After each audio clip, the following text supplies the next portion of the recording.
आदाब, जय हिंद, जय भारत, जय संविधान। साथियों, आज श्री नरेंद्र मोदी जी ने देश को संबोधित किया, राष्ट्र को संबोधित किया। प्रधानमंत्री जी ने पूरे देश को उम्मीद थी कि राष्ट्र आपदा में कोरोना काल के अंदर दो चीजों से देश को बहुत नुकसान हुआ। एक तरफ कोरोना काल में कोरोना की वजह से भारत संकट से जूझ रहा है, भारत के अंदर कोरोना पूरी तरह से फैल चुका है और कोरोना को कंट्रोल करने में सरकार नाकाम हुई है। उस पर प्रधानमंत्री जी माफी मांगेंगे। पहली बात जो भारत के लोग सोच रहे थे।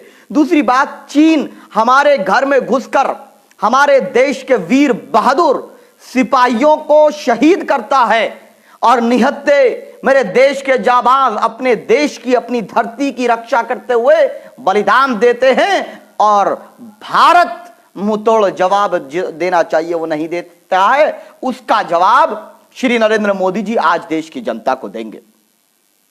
लेकिन मुझे बहुत दुख के साथ यह कहना पड़ रहा है, बहुत अफसोस के साथ यह कहना पड़ रहा है, क्योंकि मैं भारत का नागरिक हूं और भारत के लोग हम पर विश्वास करते हैं, तो मुझे यह कहना पड़ेगा और कहना चाहिए। बड़े दुख के साथ कह रहा हूं कि प्रधानमंत्री जी, आदरणीय श्री नरेंद्र मोदी जी देश को संबोधित नहीं कर रहे थे, बल्कि झूठ की बारिश कर रहे थे। जब नरेंद्र मोदी जी का भाषण हो रहा था तो ऐसा लग रहा था कि कोई ऊपर से जुमलों का बेताज बादशाह झूठ की बारिश कर रहा है, जिसमें एक एक शब्द पूरी तरीके से गुमराह करने वाला था।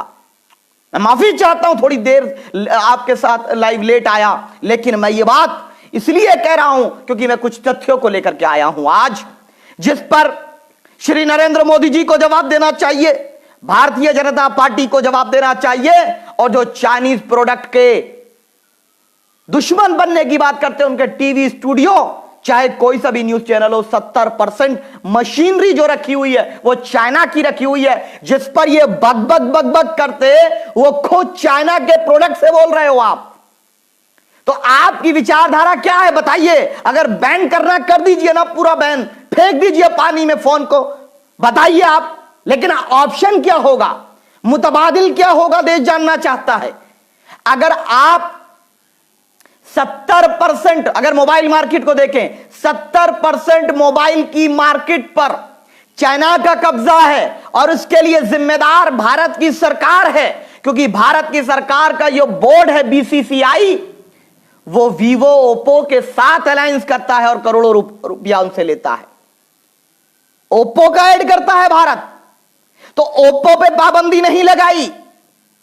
लेकिन इन मुद्दों पे मैं बात करूंगा, लेकिन आज श्री नरेंद्र मोदी जी के भाषण का मैं सिलसिलेवार पर्दाफाश करता हूं, क्योंकि ये व्यक्ति, ये नरेंद्र मोदी जी, चाहे बेची या ना बेची, लेकिन देश की इज्जत और आबरू को नहीं बेचने देंगे आपको हम। और जिस चाय बेचने की बात करते हो वजीर आजम साहब, आदरणीय प्रधानमंत्री मोदी जी, वो चाय का आविष्कार भी चाइना ने किया था, तो चाय का भी बहिष्कार करो अगर इतने बड़े देशभक्त बनते हो। हां, देश हित में लिए गए हर फैसले के साथ हम लोग मजबूती से खड़े हैं, लेकिन जहां दोगलापन होगा, जहां भारत की संप्रभुता, भारत के जवान, भारत की सीमाएं सुरक्षित नहीं होंगी, वहां हम सरकारों से सवाल करेंगे, क्योंकि यह देश मेरा है। आपको क्या लगता है कि आप बकरा ईद का नाम नहीं लोगे, ईद उल अजहा का नाम नहीं लोगे तो हम बकरा ईद नहीं मनाएंगे? नहीं प्रधानमंत्री जी, आप की सोच के अंदर जो नफरत का गोबर जैसी बात नजर आई, ये मैं नहीं कहना चाहता था आपको। मैं बहुत सम्मान के साथ ये बात कह रहा हूं कि आज आपने जिस प्रकार से एक संकीर्ण मानसिकता का, एक ओछी सोच का मुजाहरा किया, यह बताता है कि आप सबका साथ, सबका विकास नहीं, बल्कि भाजपा और आरएसएस का विकास और भारत की एकता और अखंडता, भाईचारे का विनाश आप चाहते हैं। आपका भाषण बता रहा था। दूसरी चीज, मैं सिलसिलेवार आता हूं। प्रधानमंत्री जी ने सबसे पहले क्या किया, एक एक शेयर कर दो सभी साथी, क्योंकि ये भक्तों को पेट में मिर्ची लगाने के लिए काफी है। आ गए, अभी कूद रहे ना, अभी इनके जोकर ये सोचते हैं कि आप उल्टी सीधी बात करके हमारी जबान को खामोश कर दोगे। नहीं, जब तक जिंदा हैं भारत के एक एक नागरिक के अधिकारों की रक्षा के लिए लड़ते रहेंगे। भारत के भाईचारे के लिए, भारत की सीमाओं की सुरक्षा के लिए, भारत की संप्रभुता की रक्षा के लिए हम संघर्ष करते रहेंगे। मैं सिलसिलेवार, प्रधानमंत्री जी ने कहा कि 20 करोड़ परिवारों को हमने अनाज दिया। अब हम बात कर लेते हैं, मोदी जी के कितने भाई बहन हैं? 5 से ज्यादा हैं। योगी जी के भी 5 से ज्यादा हैं। यानी एक परिवार में औसतन 7 से 8 लोग होते हैं। मैंने मान लिया 6 लोग होते हैं औसतन एक परिवार में। तो 20 गुणा 6 यानी कि 120 करोड़ लोगों को अनाज मिला। तो भैया ये समाज सेवी, ये सोनू सूद, ये एजाज खान, ये डॉक्टर अयूब, या कोई हैदराबाद के लोग, मेरठ के लोग, या पूरे देश के हम तमाम लोग जो सामाजिक कार्यकर्ता ये राशन बांट रहे थे, हम झूठे थे? हम पागल थे? कितनों को मिला कोई बताए मुझे? कोई बताए कितने लोगों को राशन मिला? कोई डेटा है? कोई डेटा नहीं है। 120 करोड़ लोगों को राशन देने की बात कर गया। अरे झूठ की एक हद होती है प्रधानमंत्री जी। एक तो आपने गरीबों को राशन नहीं दिया, गरीबों को सड़कों पे चलने पर मजदूर को अगर मजबूर ना करते तो आज कोरोना ना फैलता। मैं कह रहा हूं, कोरोना फैला सरकार की नाकामी से फैला। कोरोना फैला समय पर विदेशी फ्लाइटों की पाबंदी न लगाने से फैला। कोरोना फैला मजदूर भाइयों को उनके इलाके में सुविधा मुहैया ना करा करके अविश्वास फैलाने से, अविश्वास के फैलने से कोरोना फैला है। और एक झूठ कि 20 करोड़ परिवारों को दे दिया। कितने परिवार है भारत में ये भी बता दो ना। आप तो कह अभी कभी कहते हैं कि 20 करोड़ को हमने घर बना करके दे दिया। ये जो भी कुछ करते हैं, जो भी कुछ करते हैं, ये सिर्फ और सिर्फ भारत की जनता को गुमराह करने का काम करते हैं। और जो इनके भक्त हैं ना, अब डीजल पेट्रोल का रेट तो बढ़ गया, पेट में दर्द सबके, हालत नहीं है, खराब है, लेकिन भक्तों की मजबूरी है कि चाटुकारिता इतनी कर चुके हैं, हमारे से नफरत इतनी हो चुकी है कि भारत की तरक्की को छोड़ करके चाटुकारिता में डूबे हैं। और आज भी नरेंद्र मोदी की बात कर रहे हैं।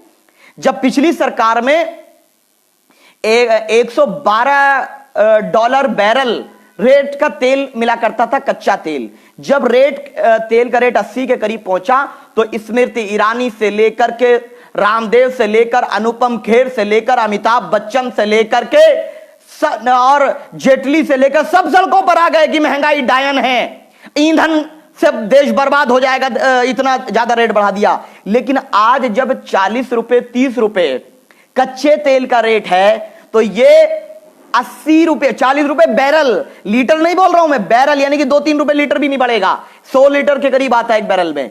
तो आज ये 80 रुपए चला गया और डीजल पहली बार पेट्रोल से ज्यादा हो गया। अब इसको कहते हैं सबका साथ सबका विकास। ये हुई बराबरी की बात। डीजल को भी पेट्रोल के बराबर लाकर खड़ा कर दिया। भक्त ये कह रहे हैं। जो एक अमिताभ बच्चन जो महानायक बनता बोलता है, उसने कहा रामचंद्र सिया से कह गए ऐसा कलयुग आएगा, कैसे कार खरीदोगे और पेट्रोल लोन से डाला जाएगा। ये उसने तब ट्वीट किया था। और आज हम कहते हैं रामचंद्र सिया से कह गए ऐसा कलयुग आएगा, एक राजा जनता को लूटेगा और भक्त उसकी जय जयकार करेगा। और वही आज हो रहा है कि सरकार ने कोई काम नहीं किया। दूसरी बात, आज अभी टेस्ट कितना हुआ, कह रहे हैं कि वृद्धि दर, मौत का रेशो, डेथ रेशो कम है। कौन कह रहा कम है भाई? क्या चाहते हो सब मर जाएं क्या कोरोना होने वाले, ये चाहते हो प्रधानमंत्री जी? आप कैसी बात करते हैं आप? आज सबसे ज्यादा, अमेरिका से ज्यादा मौत हुई है कल हमारे यहां। आप कह रहे हो डेथ रेट कम है। कल के दिन अमेरिका से ज्यादा मौत भारत में हुई है। प्रधानमंत्री जी किसको झूठ बोल रहे हो आप? एक तरफ रामदेव फर्जी दवाई का ऐलान कर देता है और आप उसको जेल में नहीं डालते। कल को कोई आएगा कह देगा ये दवाई है। क्या नाटक लगा रखा है ये आपका दोस्त है ना रामदेव, बड़ा आपके गले मिलते हैं। ये नहीं चलने वाला, भारत के लोगों की जान खतरे में नहीं डालने देंगे। और मैंने उसी दिन कहा था कि रामदेव तेरे इस नाटक को नहीं चलने देंगे और सरकार को यह फैसला लेना पड़ा। दूसरी चीज, मोदी जी ने कहा जब साहब ऐसा फेंकते हैं, सारे त्योहारों का नाम लिया, अच्छी बात है, लेना चाहिए, लेकिन ना मुहर्रम का नाम लिया, ना माहे मुहर्रम का जिक्र किया, ना ईद उल अधा का जिक्र किया, यानी जिसको हम बकरा ईद बोलते हैं। ये आपकी मानसिकता दिखाती है। हमें जरूरत नहीं है आपकी, हमें जरूरत नहीं है कि आप हमें जब मुबारकबाद देंगे तो जब हम बकरा ईद करेंगे, जब हम ज़िबह करेंगे, नहीं, हम बकरा ईद यानी कि ईद उल अधा उसी शाम से मनाएंगे, क्योंकि आपसे बढ़कर है मेरे भारत का संविधान। आप आज हैं कल नहीं रहेंगे। सुन लीजिए प्रधानमंत्री जी, आज हैं कल नहीं रहेंगे। नरसिम्हा राव को भी यही गुरूर था जब उसने बाबरी मस्जिद को तयख्खुन देने के बाद शहीद कराया था। वो जिम्मेदार था, मुलव्विस था, नाकाम रहा था हिफाजत के लिए। उसको भी गुरूर था, हिटलर को भी गुरूर था, नेपोलियन बोनापार्ट को भी गुरूर था।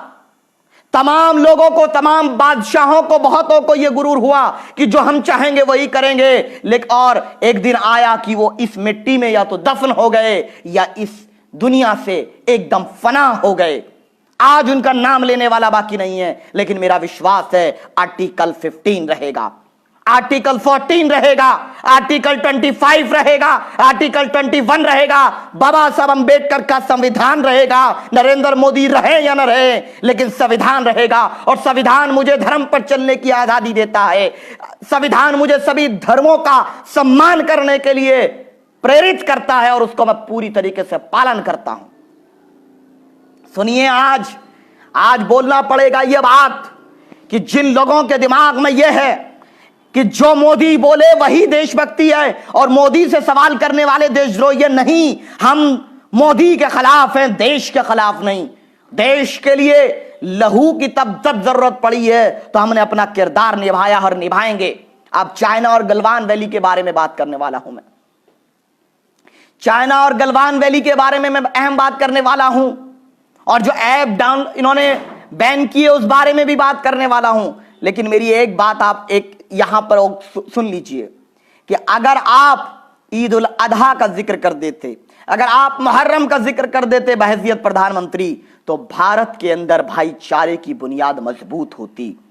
अगर आप अपने जोकरों, फेक न्यूज वालों को इस कोरोना काल में, इस राष्ट्र आपदा में, जहां देश में त्राही त्राही मची हुई है, आपकी सरकार पूरी तरह नाकाम हो चुकी है, कोई पॉलिसी नहीं है, न इकोनॉमी को ग्रो करने की पॉलिसी है, न स्मॉल स्केल इंडस्ट्रीज को डेवलप करने की कोई पॉलिसी, आपके बेरोजगारों को रोजगार देने का कोई फॉर्मूला आपको नजर नहीं आता। उस मुद्दे पर बात करने के लिए पागल थे।